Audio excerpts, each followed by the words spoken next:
有一句說話咧就叫做咧係聽其言觀其行，咧我將佢咧調轉嚟講，即係聽己言吓，聽下自己嘅說話，觀其行。咧就家長咧好多時咧係教導細路仔嘅時候咧，係可以咧係留意下自己講過啲咩說話。觀其行就係咧睇下阿仔阿女咧，佢哋嗰個行為咧係有啲咩嘅反應，以至到知道咧係講嘅說話咧有邊啲咧係有效嘅。咁有一次有一個家長同我講，阿仔咧經常去夜街，有時候去到通宵都唔返，打電話好多嘅方法咧揾佢咧冇回應嘅嚇，信息又好，電話又好。咁於是乎咧有一次咧佢話唔得啦，好擔心阿仔，如果你再去到咧真係無邊無際嚇，通宵都唔返嚟，又冇啲消息，我唯有咧就報警去揾你㗎啦。咁結果咧嗰日阿仔咧就半夜之前咧就返到嚟屋企啦咁。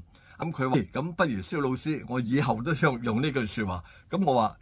咁你又唔需要咧係次次都要用嘅，但係你俾你知道咧，就係原來阿仔係聽到呢啲説話嘅時候，佢係入到耳嘅，呢個係第一嚇，佢係有留心聽你講説話嘅，表面上係冇，但係有嘅喺內心嘅裏邊。第二咧就係話咧，原來佢知道呢啲説話，你講俾佢聽係嚴重性嘅時候咧，係會留意同埋作出回應啊。咁所以家長咧好多時咧，我哋都要留意下，就係話有一啲嘅説話，我哋要言嚇聽自己嘅説話，